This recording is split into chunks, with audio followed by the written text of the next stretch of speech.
So once again, good morning to all of you. I hope week called the concept of learning. You will enjoy this class because I've given two exercises at the end of this class. Now, anybody who is familiar with Benjamin Franklin, the former president of United States, he made a statement like, "Tell me and I forget, teach me and I may remember, but involve me and I learn." So if you understand it again, uh, tell me and I forget, teach me and I may remember, involve me and I learn. So what do you understand from this statement? This is like a quote we call it. Uh, unless you are involved in anything that you do, you will not be able to learn uh, systematically, seriously, and then it will never stay with you. Most of our lectures are like that. That's why we try to conduct some kind of activities or discussions. Reason is, if you simply keep hearing, you don't learn much. uh, that's the reason. Unless you do something, you will never able to register whatever you're hearing. So gone are those days where we were not having all those technologies. Our focus was very high in a classroom. Even 1 hour, 2 hour session, we would carefully listen to every word, sentence, note down, make lot of notes. I remember to have told you many times that when I am student, I would make at least 10-page notes in every class. That's how my language has improved. My ability to write much better has improved. Because of this, today I do lot of writing, um, internationally, nationally, in various journals, magazines, even sometimes in the Hindu newspaper also I wrote. So, of course, many books I have written. It's because when you practice, only then you learn. That's why after listening to the lecture, if you go and pick up a textbook and read, you will remember a lot of things. And then when you start writing, that is called practicing, you will never forget anything. So the concept of learning is so important for us as students of management. And not only that, tomorrow on the job as a manager, you must ensure that your subordinates are learning. How do you ensure? Because if they don't learn, if they are not learning, they will never gain new skills. If they are not learning, they will never adapt to any changes in their workplaces. They'll be afraid of accepting changes. And if they don't learn, they will never improve problem solving and decision making. So these are the three important aspects.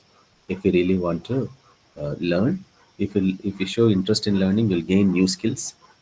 That's what in an interview it will differentiate you from other students. And then if you learn, you'll be able to change according to the things that are happening around you, and then you will improve your problem solving skills and also decision making skills. So with that, what we will do, we'll slowly go through this topic. So let's start with what do you mean by learning? It's called a permanent change in our behavior.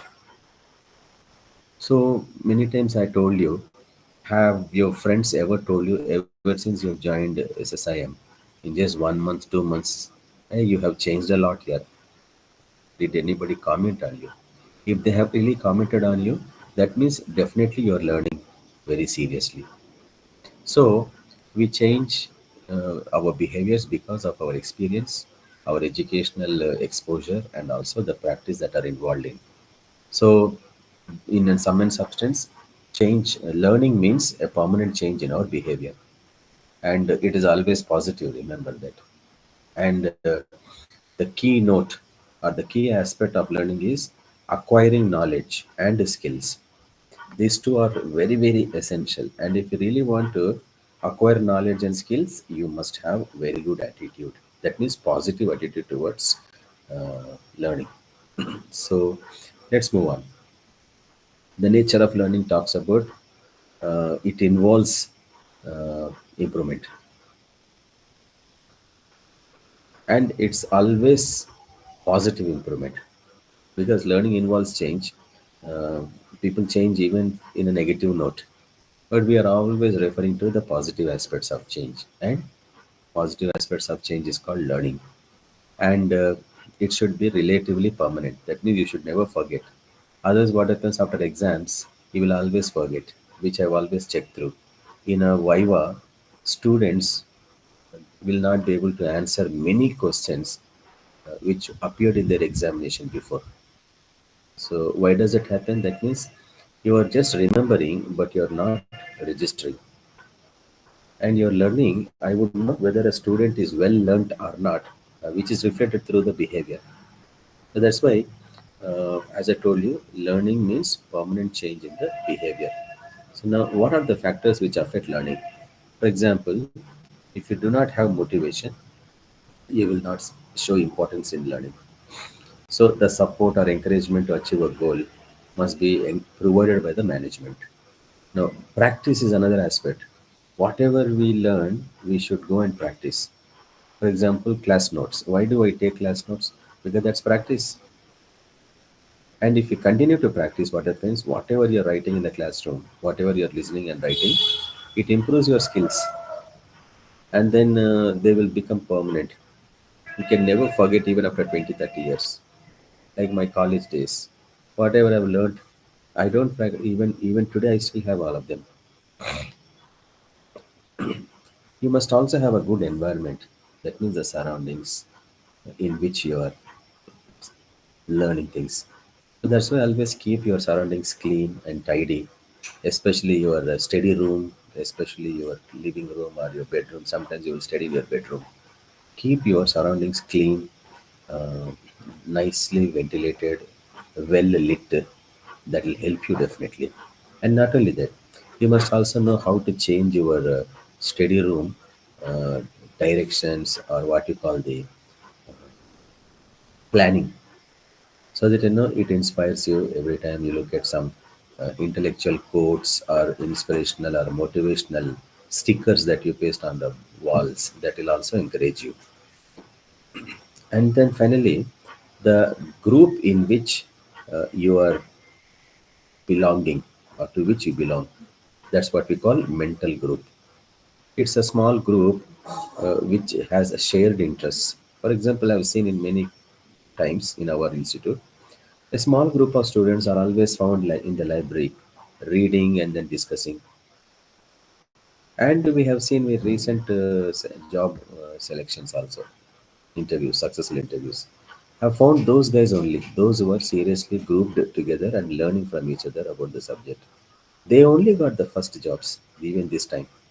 So repeatedly, I have shown that as an evidence. Right, learning is in the long run helps you in your job placements. Now, there are at least four theories of learning that should be understood, so that you would know in which theory, or which theory really helps you in learning, so that tomorrow on the job you can also help your subordinates learn. So the first one is called classical conditioning. The second one is called operant conditioning. Then social learning and cognitive learning. So, very quickly, I will try to share with you, because online time is very important for us. It just runs like that. So, we'll start with the classical conditioning. Now, you can also do something. You can make some notes on who's the proponent of this theory, who proposed this theory, and you can also go to YouTube and find this gentleman's notes and videos, or somebody else might have made a video of this theory called classical conditioning. Now, this theory was proposed by somebody called Ivan Pavlov, Ianpavlov. He was a Russian actually. This gentleman conducted experiments on dogs. So, dog is also a mammal, you know that. So, dogs also learn. Dog training is very costly actually. People make a lot of money in dog training. So, dog is disciplined through training, and so dogs learn, no doubt about it. Any creature learns uh, in this universe. So, Pavlov made some experiment on dogs just to know how they salivate. So, dogs learn to salivate when they hear a bell. because they connected the sound with the food. So many times you know that when you look at the food, your mouth starts salivating. But that's what I've noticed while you're passing by a bakery, a smell comes out of that bakery, a sweet smell. That's it, your mouth starts watering, and then you step into that bakery.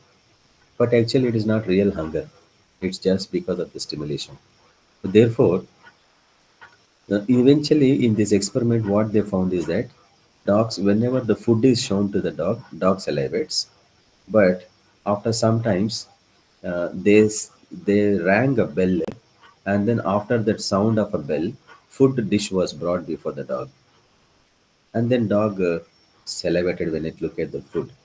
But in the process of continuous bell ringing and followed by the food dish brought before it, the dog realized that bell sound is associated with the food. So every time a bell rings, there would be a food supply. So eventually, what had happened, the dog started salivating ev- every time when the bell rang. That's exactly called learning happens by associating one stimulus with other stimulus. So I have given some regular examples here in our daily life. What happens? Uh, you when a ice cream trucker gets into a colony in a street, and that man raises his voice, the child feels very happy because there's an ice cream. Just by hearing that gentleman's voice, the children are very happy because it's not because there is an ice cream, it's because the trucker's voice has connected to the ice cream. This is what we call classical conditioning. You are conditioned to an alternate stimulus, um, but not actual stimulus. The actual stimulus is ice cream. They feel happy when they look at ice cream and start licking it. But they are conditioned to the ice cream trucker's voice, and that started feeling very happy. Many times you would have also experienced it. On the other side, you can see that uh, when we hear the thunder, we get scared. And why? Because not because of the thunder. We are connecting it to the storms. The storms are going to come, or heavy rain is going to come. So this is how we pair another stimulus. Now, this is what we call classical conditioning. So, many times we are also like that. If your room is very ambient, aesthetic, you have a tendency to be more happy in that room. You prefer to go into that room. And it also happens in a classroom. You prefer only certain tables. You feel very comfortable because it makes you happy there. So, you're pairing your happiness with the location of your chair. So, as opposed to this, there's another theory called, before that, we will look at the workplace examples. Employees feel motivated when they hear the awards like Employee of the Month award, because when they hear Employee of the Month, it is connected with the recognition and appreciation. So, this is what we call alternate stimulus. So, every time they hear Employee of the Month, they think that they are going to be recognized. So, that's how they connect it. Now, a worker feels stressed out when hearing the manager's footsteps, if earlier footsteps were followed by scolding. So every time a manager walks by, you get scared because, or you get stressed out because this guy is going to shout at me, because he's a shouting kind. So it's not because the manager shouting you feel stressed, but because of the footsteps. That means footsteps follow scolding. This is how we pair our learning conditions. As opposed to that, there's another theory called operant conditioning theory. Now here, learning happens through rewards and punishments. So we know that sometimes we try to avoid certain things because it might invite punishments. Right from childhood, it happens. So here, you have an American called B.F. Skinner.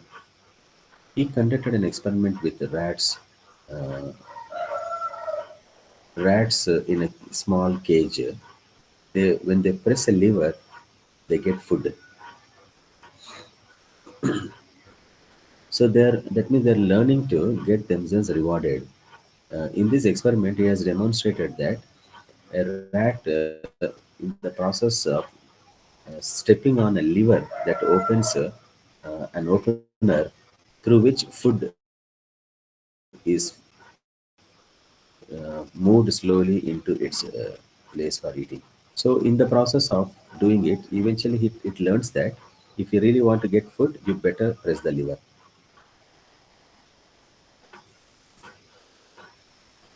And not only that, he has also demonstrated another experiment called chimpanzee experiment. In that experiment, similarly like the rats, a chimpanzee is kept in the cage, and every time a chimpanzee tries to open a lever, it gets an electric shock, and then it withdraws. So, what does it mean? If you open a lever, you'll get punishment. So, learning happens through rewards and punishments. We are also similar, like, uh, I've seen many times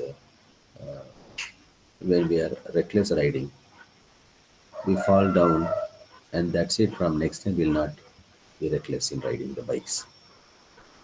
Because you know that if you ride reckless, you'll get punishment. That is what you will fall and bruise yourself, injure yourself. So that's called punishment. But if you look at the examples, the positive side, if a student gets praised for doing homework, they will do it more often. So appreciating people is always good because it reinforces their habit of doing more and more. I'm a classic example of that. But do you think people praise you? May not praise you. Somebody else will praise you. May not be your own people. That's our culture here.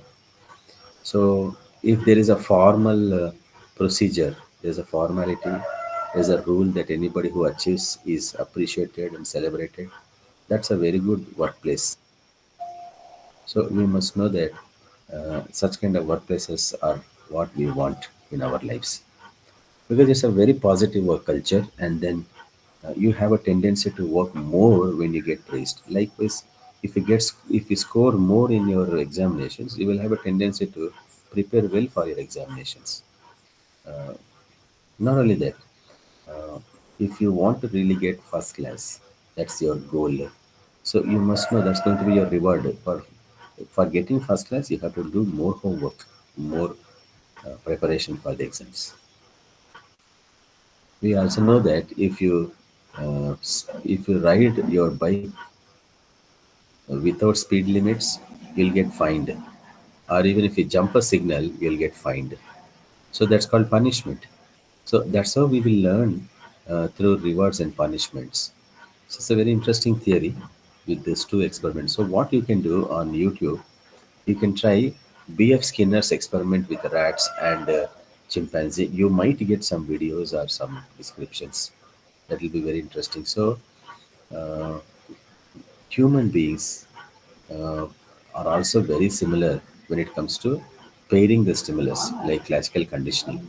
And then here you see that uh, how you get punished or how you get your food by learning to open the lever or get punished by stepping on the lever.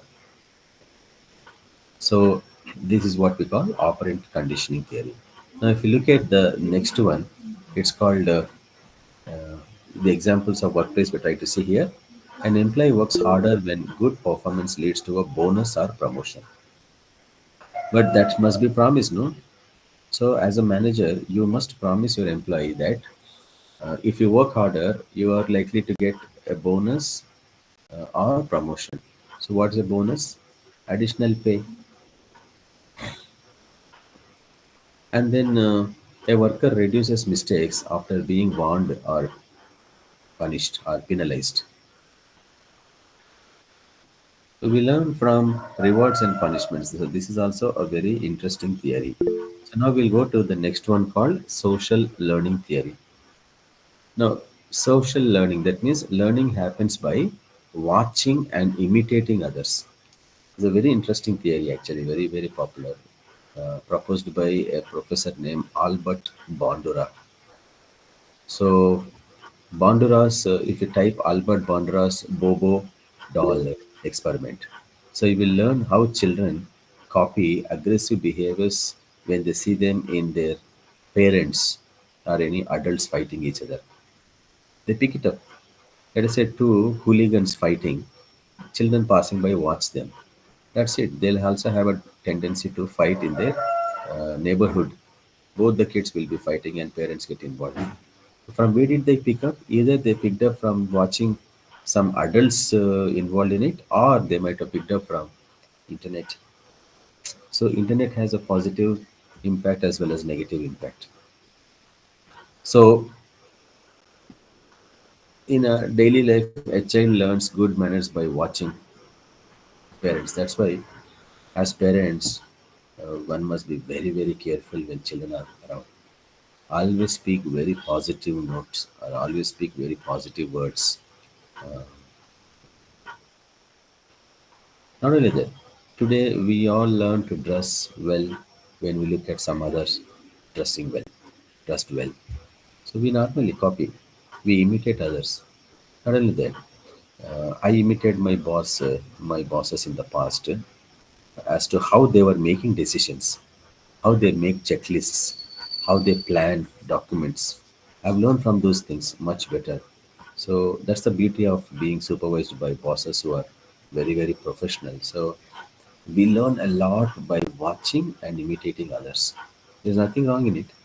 Uh, if there is a good singer, I would imitate that good singer, particularly the notes, the pitch, how does the song move in a direction. It's possible. So you don't simply sing, but you sing like him or maybe better than the original singer. That's the challenge we take. So it is possible by watching and learning or imitating from others. Now let's look at the workplace. A new employee learns how to deal with clients by watching a senior colleague. This is what learning happens in a social network. Not only that, staff adopts certain professional habits like punctuality or team by observing role models in the office. So as a manager, you should be a role model. People will always follow the habits.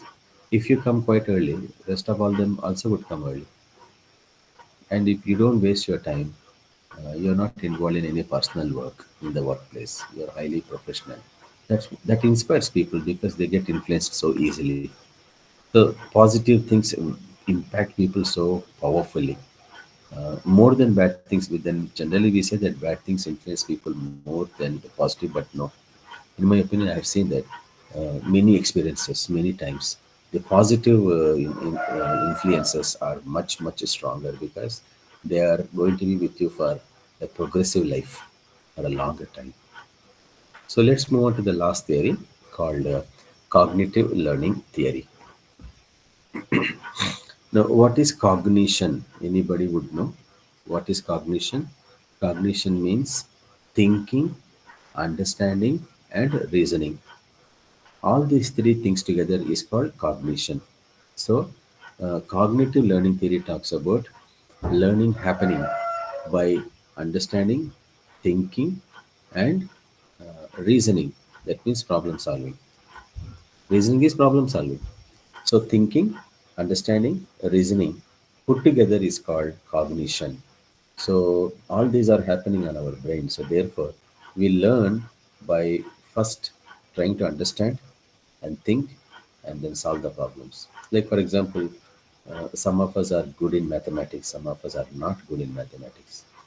The learning math is not just memorizing formulas but understanding how to solve them.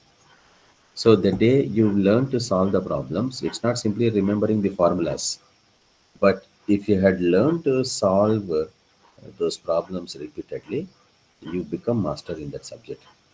One of the reasons why students don't learn mathematics is problem solving is very poor in them. And those students who are very good in mathematics, they are good in problem solving.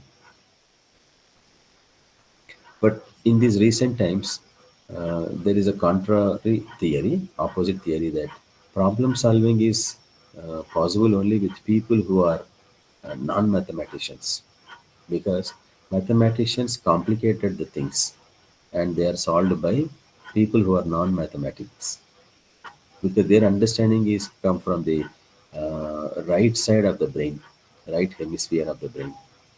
whereas math is called left hemisphere of the brain output. So, uh, how do you keep thinking, you keep looking at the screen and learn? For example, you bought a new mobile for this Dasara. So, what would you do? You explore all the features of that mobile, and then that's how you will learn how to use it. Without exploring, it's very difficult. And one generation of people, old timers, they were struggling to use uh, any electronic gadget which has so many features, so many buttons. For them, learning was so slow because they were never exposed to those kind of issues. But today, a little child knows how to operate a mobile phone, and he will find out all the hidden features in it which adults don't know.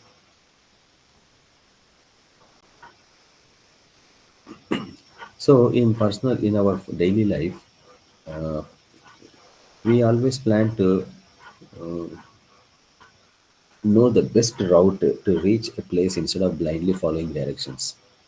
Sometimes we also see that in Google Maps. You have a Google Map, but you don't blindly go by that. You would also know any shortcuts, but that is possible only if you are familiar with those areas. Once in a while, probably you have been there. But for the first time, if you are going there, you will never know even the landmarks which Google Maps will spell out. Take left from so and so, we can go to so and so place. You've never heard of this place in your life first time. So you have to be constantly following the directions. So that means you have to understand, think those directions, especially north, south, east, west, and then it says how many miles, how many meters, like that it will tell you. Unless you understand all of those things, you cannot really reach your destiny. So that's how cognitive learning is a very beautiful theory. Let's look at the workplace examples. Now,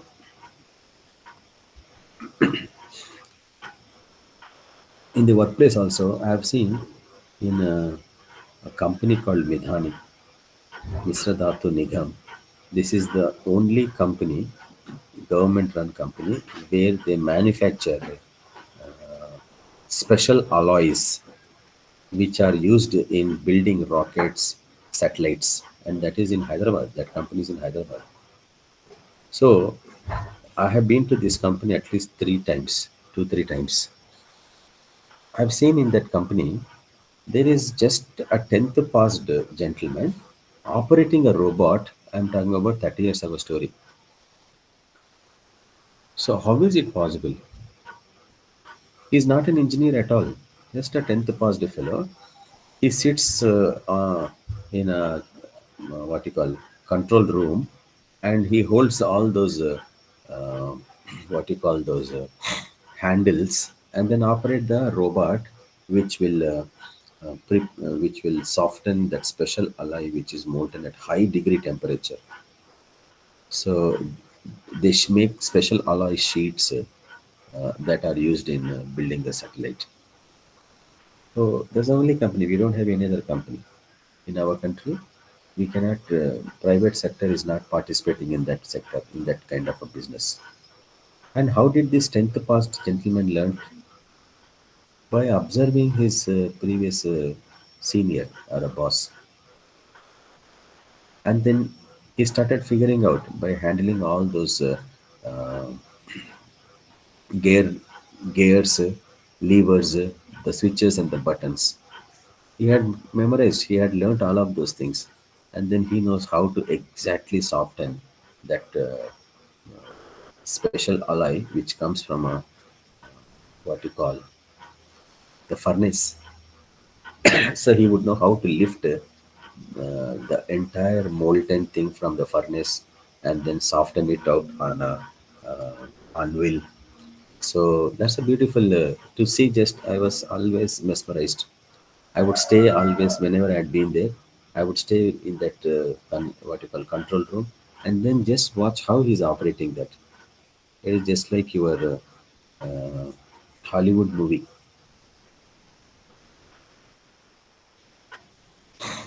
So, so these are the four theories that are very very important for us. because it impacts at your work place on your behaviors. You can pick up skills and attitudes, and then because of which you have high levels of enthusiasm to go to your office. You will not be involved in absenteeism. You will not be involved in indiscipline, because if you do not know how to work, you don't have skills enough, you will be involved in loitering. You'll go and talk to people. In the process, you will spoil yourself. And then, since you are not on the machine, your supervisor will complain against you. So that will be a disciplinary case. So all this can be avoided provided if learning is a continuous activity. So what I've done now, uh, this is something which I thought I can give you more examples. Employees learn to use new softwares by exploring its functions and not just memorizing those steps. So if you can plan as a leader, you can finish a project in a record time by analyzing deadlines and all the resources available. So these are some of the examples at workplace. So now there are two exercises I thought you could take, and I'll try to copy them in the what you call our WhatsApp chat. There are two tests that you should take and also learn. One is called David Kolb's experiential learning theory. We have in our institute experiential learning, right?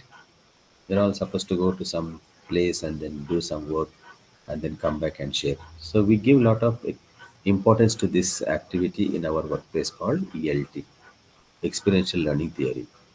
So in this, unless you experience, you will not know what is good, bad, and ugly. You will never know them. So, and in the process, you will also enjoy getting involved in it, because you have a real time exposure to, for example, if I'm asking you to conduct an interview with any manager, it's an experiential learning. So, you will also become very free talking to a manager. And next time in an interview, you'll also feel much more comfortable because you're used to it, isn't it? So, one should get used to this kind of experiences.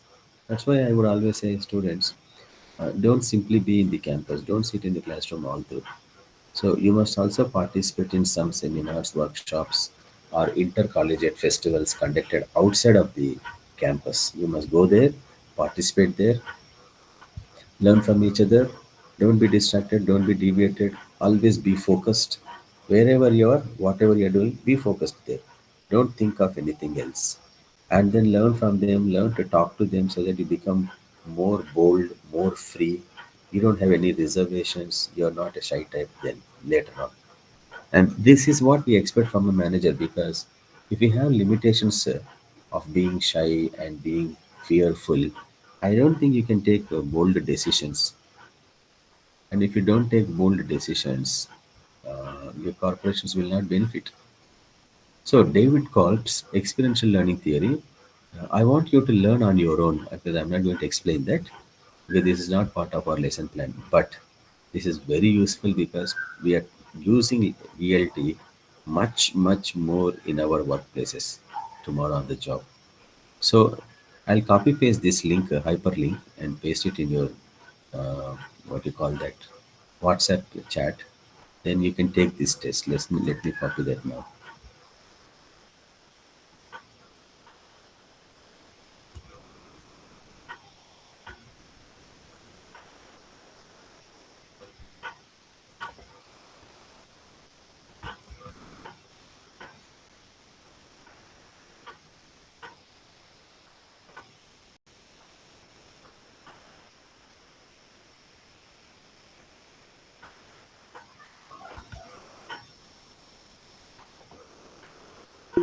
Please confirm whether you could see them in the messages. Yes, sir. Yeah, so you can copy paste them and then use it later. So what happens once and for all, you would know your style of learning. Uh, in experiential learning also, some of us learn better than others. Why? Because you have adopted a particular style. So this David Kolb's experiential learning theory will, the test that you take will give you a profile of what is your learning style. Now there is another learning style theory called VARK style. which most of our MC faculty would be conducting. Like what is VARK style? Some students learn better through visuals, and some other students might learn through auditory. That means audio. If you hear, put headphones, you will learn. I've seen mostly in the Western societies, when students are reading, they'll put headphones on and they'll be learning. Even I used to hear a lot of lectures on audios because videos are very big in size. You will not have that much of space on your computer, hard disks, अबे class or, करने देती or even in pen drives. So mobile phone, your memory gets exhausted because videos occupy much bigger space. So I got used to audio lessons. So I would have lot of audio lessons and I would put them on headphones, and then while driving or while uh, going by the bus, I would listen and learn from them. Then the second mode of learning is called reading or writing. Reading or writing. So some of us, when they read, they learn better, whereas some of us, when they write, they learn better. So reading should always be followed by writing. So if you read and write, your learning becomes much relatively permanent. So चल let us, जाओगे चल दोबारा 5 बजे वैसे मामा मामा की cycle दिखा कौन सा है अभी I think, कौन सा है तुम्हारे बाबा का cycle can we mute that? देखते हैं क्या है साइकिल का चलो थाने का तो मिल ही जाएगी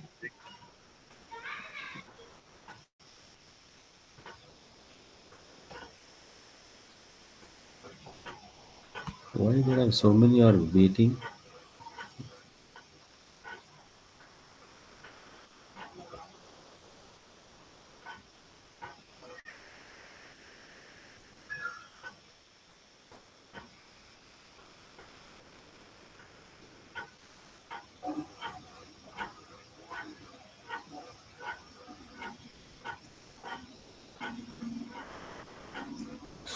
Okay. So I would suggest you to take these uh, two tests, David Kolb's experiential learning theory and VARK style learning theory. Then today you would know what makes you learn better. Sometimes you might be feeling very difficult in your classrooms in certain subjects. So what you could do is when you take this, it would give you an idea as to what type of uh, or what style. For example, by watching something would you learn better, or by hearing would you learn better, or by reading or writing you would learn better. And then lastly, kinesthetic. That means action. Yourself into action or demonstration or doing or practicing. That's called kinesthetic. So would you learn by kinesthetic style? That means demonstratively would you learn. So sometimes we demonstrate your personality tests using, like in the classroom, I would say you belong to a group like this, you are like that, you are like this, through demonstrations. And you can never forget all that. See, in MBTA personality test, I said, told you, I am INTP. I've taken maybe 15, 20 years ago that test. Even today, I don't forget. My profile is INTP, so I know what kind of a person I am. So all of these styles are really worth learning. Likewise, you have many more actually, but these two are the most popular learning styles. So I think our time is up. We may have to close it. So finally, what have we learned today? We have learned what is the concept of learning and why is it important for management students. Because personally, you should demonstrate your learning, and also in the workplace, you should help your subordinates learn.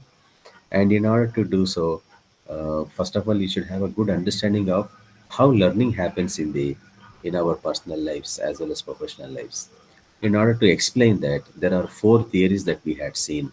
One is called classical conditioning theory by Ivan Pavlov, then operant conditioning theory by B.F. Skinner, followed by social learning theory, and then lastly cognitive learning theory.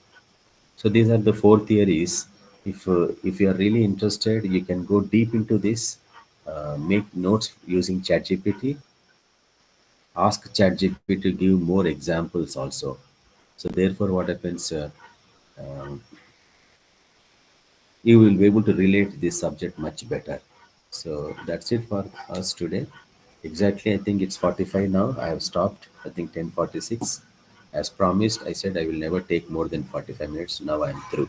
If you have any questions, you can ask me. Otherwise, we'll meet tomorrow, same time, uh, on a new topic.